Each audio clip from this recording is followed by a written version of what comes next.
ဒီလုပ်ငန်းခွင်မှာသူများကြောင်ပြောတာ workplace gossip ဆိုတဲ့အတန်ကြားလိုက်တာလေကိုယ်စိတ်ထဲမှာဘယ်လိုခံစားဘယ်လိုဖြစ်သွားလဲတတိအန်ရရှိသည်ဘယ်နည်းဆိုရှောင်ကျင်ကြဆိုပြီးဖြစ်သွားလားဒါမှမဟုတ်ဟဲဘာလဲပြောအောင်ဆိုပြီးတော့စိတ်လှုပ်ရှားသွားလားဒါမှမဟုတ်သိကျင်တို့လို့မသိကျင်တို့လို့လည်းနားထောင်ကြည့်ရဖို့ဆိုတဲ့ပုံစံမျိုးဖြစ်သွားတယ်လိုပဲဖြစ်ပေါ့နော်ဒီလိုတုံ့ပြန်မှုတွေကကိုတယောက်တည်းမဟုတ်ဘူးနောက်ကြအများစုကလည်းဒီ workplace gossip ကိုဘယ်လိုကင်တွယ်ရမလဲဖြေရှင်းရမလဲဆိုတာကိုမသိဘူးဒါပေမဲ့လုပ်ငန်းခွင်မှာတော့သူများအကြောင်းပြောနေကြတာလေဟုတ်တယ်မလားအဲ့တော့တော်ကြောင်းကောင်းကြောင်းပြောတာရှိတယ်ဒါတော့ positive gossip ပေါ့အဲ့သတင်းအချက်အလက်အနေနဲ့ပြောတာရှိတယ်ဒါတော့ information neutral gossip နောက်သူများမကောင်းကြောင်းအတင်းပြောတာရှိတယ်ဒါတော့ negative gossip ဆိုတော့အဲ့ဒါဆိုရင်เนาะဒီ gossip ကိုလူတွေကလုပ်ငန်းခွင်မှာဘယ်လိုပုံစံတွေနဲ့သုံးနေတယ်ဆိုတာကိုကြည့်လိုက်ရအောင်ဒီပထမဥမာကတော့ဒီမင်းခန်းနဲ့နီလာတို့ကပေါ့နော်ကြော်စွာအကြောင်းကိုသူ့ကိုယ်မှာပြောနေဆိုတော့ကျော်စွာတို့ team က project ကြီးတစ်ခုရသွားတာဘယ်လိုလုပ်ပြီးရသွားလဲမသိဘူးနော်ဒါမှမဟုတ်ရင်ဟာကျော်စွာတို့ကတော့စကလုံးထူးထူးဆန်းဆန်းတွေနဲ့ email ပို့ထားတယ်အဲ့ဒါကိုဘယ်လိုပြန်လိုက်ရင်ကောင်းမလဲသူ့အထာကဘယ်လိုမျိုးလဲအဲ့တော့ဒီမှာသူတို့ပြောနေတာအတင်းချင်းမဟုတ်ပါဘူးနော်သူတို့အလုပ်ပြီးဖို့အတွက်လိုအပ်တဲ့သတင်းချက်လက်ရဖို့ကြိုးစားနေတာအဲ့တော့ gossip ကို information အနေနဲ့သုံးတာပေါ့လေအနောက်ဥမာကိုကြည့်ရကျော်စွာကအလုပ်လုပ်တာတော်တယ်နော်လိုအပ်ရင်အမြဲကူညီတယ်ဒါဆိုရင်တော့ positive gossip ကျော်စွာရဲ့ပြောပုံဆိုပုံကတခြားလူတွေအတွက်အဆင်မပြေဘူးဒီလူကရှေ့မကြည့်နောက်မကြည့်အရန်ပြောတာဒါကတော့ negative gossip အဲ့ဒီနေရာမှာကျတော့ gossip ကိုဒီလူတစ်ယောက်ရဲ့နာမည်ဂုဏ်သတင်းပေါ့လေ reputation အနေနဲ့သုံးတာအဲ့နောက်ဆုံးဥမာတော့ဒီ main ခန်းနဲ့နီလာတော့ပါဘောနော်meeting တွေမှာလာကြော်စွာရဲ့ခနဲ့တဲ့ပြောတာတွေနော်စတာလို့နှိမ်တာလို့အဲ့လိုနှိပ်ခွတ်တာတွေကိုခဏခံနေရတယ်ဆိုတော့အဲ့ဒါခံနေရတဲ့သူချင်းပေါ့နော်ဒီရင်ပတ်ချင်းတူတဲ့လူချင်းရင်ဖွင့်ကြရတယ်ကြော်စွာကွယ်ရမှာဟုတ်တယ်နောက်ကြော်စွာဘလို့တွေနိုင်စားတယ်ဘာညာဒါတွေပြောကြရင်လည်းသူတို့ဘာဖြစ်တာလဲဆိုတော့တယောက်တစ်ယောက်ပို့ပြီးတော့ရင်းနှီးလာတယ်နောက်ယုံကြည်မှုတွေရှိလာတယ်ပေါ့နော်အဲ့တော့ဒီနေရာမှာကျတော့ gossip ကို connection တွေနဲ့သုံးတာ bonding လုပ်ဖို့သုံးတာအဲ့ဒီဥပမာတွေကိုကြည့်မယ်ဆိုရင် gossip လို့ပြောလိုက်တာလည်းအကုန်လုံးမကောင်းဘူးဆိုတော့မဟုတ်ဘူးနော်လူတွေကဒီလိုမျိုးရွယ်ချက်မျိုးစုံနဲ့သုံးနေကြတာကိုတွေ့နိုင်တယ်ဒါပေမဲ့ဒီ gossip ကိုကသတိမထားမိပဲနဲ့ပြောနေမိမယ်ဒါမှမဟုတ်လွတ်ထားပြလိုက်မယ်ဆိုရင်ရောဘာဆိုးကျိုးတွေဖြစ်လာနိုင်လဲဒါတော့gossip နဲ့ပတ်သက်ပြီးတော့လုပ်ငန်းခွင်မှာဘယ်လိုဆိုးကျိုးတွေရှိလဲဆိုတော့ကြည့်အောင်ပထမတစ်ခုကတော့နော်ဒီလိုမျိုး gossip ပြောတယ်ဆိုတာပြောရုံနဲ့ရက်တော့မှာမဟုတ်လေတမန်ဒီကိစ္စဟုတ်လားမဟုတ်လားဆိုတာကိုစဉ်းစားအောင်မယ်နော်ပြီးရင်တခြားသူတွေစီသွားပြီးတော့ဟာကြားပြီးပြီလားဟုတ်လားမဟုတ်လားဆိုပြီးတော့ confirm လုပ်အောင်မယ်ဟုတ်တယ်မလားဆိုတော့အဲ့လိုတွေလုပ်ရင်လည်းအလုံးမှာမဖြစ်နိုင်လဲဆိုတော့အလုံးလုံးချိန်ရော့လာမယ်ပြီးတော့အလုံးပြီးမြောက်တာနော် productivity ကျလာနိုင်တယ်ဒုတိယတစ်ခုကတော့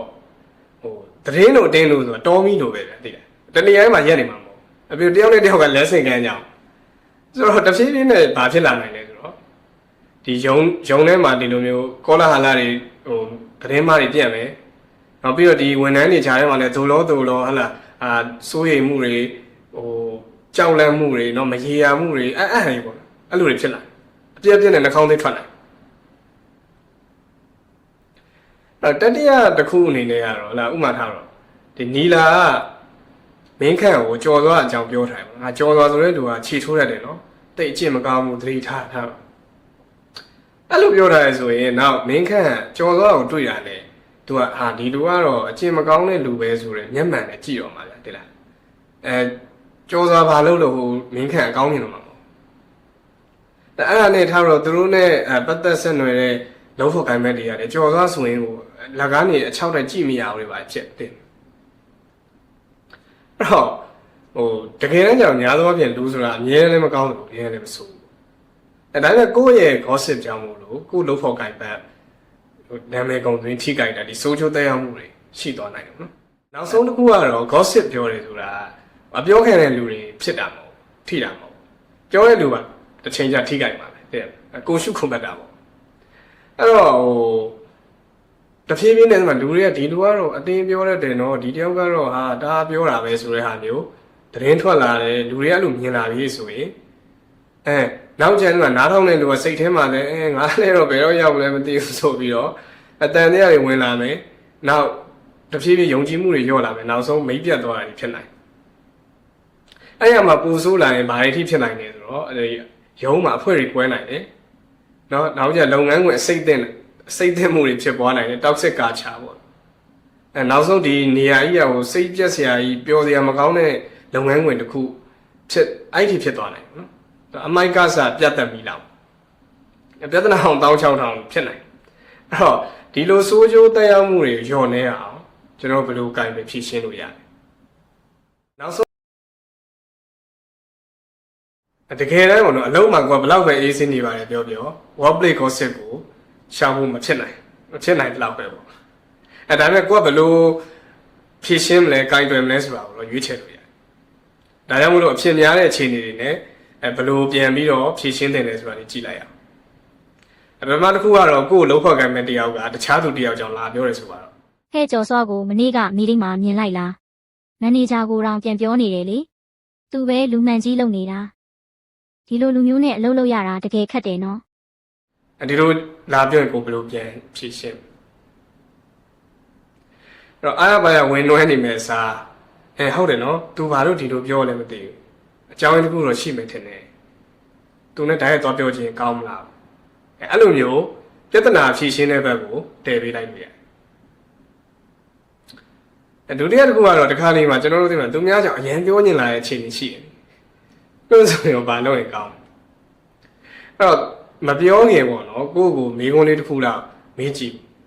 ငါဘာဖြစ်လို့ဒီအကြောင်းကိုပြောညင်တာလဲတကယ်လို့ခံစားချက်တွေကိုအတီးပြုတ်တတ်ပဲဆိုရင်တော့တခြားလူတွေကိုဆွဲမထည့်ရကောင်းပါ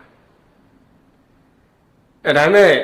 ကိုကဒီလူအကြောင်းကိုတခြားသူတွေရောက်စီကသိရမှာပြဿနာကိုဖြေရှင်းနိုင်မယ်နော်ဒါမှမဟုတ်တိုင်နာတောတာလုပ်ဖို့ရအတွက်ဟလာသတင်းအချက်လက်ယူဖို့လိုတယ်မေးဖို့လိုတယ်ဆိုတော့မေးကြည့်အကဲဟုတ်ပါပြီဘလို့မှမအောင်နိုင်တော့တည်းလောင်မြိုက်နေရန်ပြောချင်နေပြီဆိုရင်ရောဘလို့လုပ်လို့ရတယ်ပေါ့နော်အဲဆိုရင်တော့ပထမဆုံးကတော့ private မှာပဲပြောပေါ့လူအများကြီးချိန်မှာမပြောနဲ့နံပါတ်2ကတော့ဒီrecord ကြံမဲ့ဟာတွေလည်းမပြောနဲ့ဥပမာ text message တို့ voice message တို့ email တို့အဲ့လို record ကြံမဲ့ဟာတွေလည်းမပြောနဲ့နံပါတ်3ချက်က group chat တွေထဲမှာမပြောနဲ့ပေါ့နော်အဲ့ဒါတွေရှောင်ဖို့လိုတယ်နံပါတ်4ကတော့ကိုတကယ်ယုံကြည်ရတဲ့ကိုယ့်လူဆိုတာတေချာတဲ့လူနဲ့ပဲပြောပါအိမ်ရလူတွေနဲ့ပြောလို့ရပါတယ်အားပိုင်ဟုတ်တယ်အဲ့တော့နောက်ဆုံးတစ်ခုအနေနဲ့ကိုယ့်ပတ်ဝန်းကျင်မှာ feedback ပေးတဲ့ feedback လက်ခံတဲ့ policy ကိုကျင့်သုံးသင့်တယ်ပေါ့နော်ကောင်းတာပဲဖြစ်စေအဆင်မပြေတာပဲဖြစ်စေနောက်ကိုနဲ့ပတ်သက်ပြီးရင်လည်းကိုယ့်ရဲ့လုပ်ဖို့ကိုင်ပတ်တွေကိုဟုတ်လားကျွန်တော်နဲ့ပတ်သက်လို့တခုပြောစရာရှိရင်ကျွန်တော်ကိုလာပြောပေးပါဆိုပြီးတော့ request လုပ်ထားလို့ရတယ်အဲ့တော့ကိုကတကယ် feedback ကိုကောင်းတာပဲဖြစ်ဖြစ်အဆင်မပြေတာပဲဖြစ်ဖြစ်ဘယ်လို feedback မျိုးမဆိုလက်ခံနိုင်တယ်နော်ကလေးစားလည်းမချေဘူးနော်ပြန်ပြီးတော့ပညာမပြဘူးဆိုတာသိကြရင်ဒါကိုလာပြောမှာပဲဆိုတော့အဲ့လိုမျိုးဆိုရင်ကိုနဲ့ပတ်သက်ပြီး gossip ပြောရရင်လည်းနည်းသွားမယ်ကိုတိုးတက်အကြောင်းအတွက်လည်းဒါတွေကအများကြီးထောက်ကူဖြစ်တယ်နောက်ကိုသာ manager တယောက်ဆိုရင်လည်းဒီ feedback ပေးတဲ့အလေးအထားပေါ့နော်ကောင်းတာရောအဆင်မပြေတာရောဟိုတစ်နှစ်မှတစ်ခါလာဟိုစိတ်ကူးပေါင်းမှလောက်တာမျိုးမဟုတ်ဘဲနဲ့ပုံမှန်စည်းဝေးတွေမှာထည့်ပြီးတော့ကျင့်သုံးတဲ့ဆိုတော့အဲ့လိုလုံးနိုင်မယ်ဆိုရင်တော့နော်ဟို gossip ပြောရလဲရော့သွားမယ်နောက်ကိုယ့်ရဲ့ team ကိုယ့်ရဲ့ company ကိုယ့်ပတ်ဝန်းကျင်မှာယုံကြည်မှုတွေတိုးလာဒါကြောင့်မို့လို့ဒီ workplace gossip ဆိုတာရှောင်လို့မရပါပဲနော်ကိုယ့်ဘက်ကနေပြီးတော့ professional ဆန်ဆန် guide ဖြည့်ရှင်းလို့ရပါတယ်အဲ့ဒီဗီဒီယိုကြည့်နေတဲ့သူတွေအနေနဲ့ရောဒီ gossip နဲ့ပတ်သက်ပြီးလုပ်ငန်းခွင်မှာဘာတွေကြုံနေဘူးလဲဘယ်လိုတွေဖြည့်ရှင်းနေလဲ comment မှာဆွေးနွေးပေးပါဦးခင်ဗျားတို့ရဲ့အချိန်နဲ့ attention ပေးပြီးတော့ဒီဗီဒီယိုအဆုံးထိကြည့်ရတဲ့အတွက်ကျေးဇူးများတင်ပါတယ်နောက်ဗီဒီယိုမှာတွေ့မယ်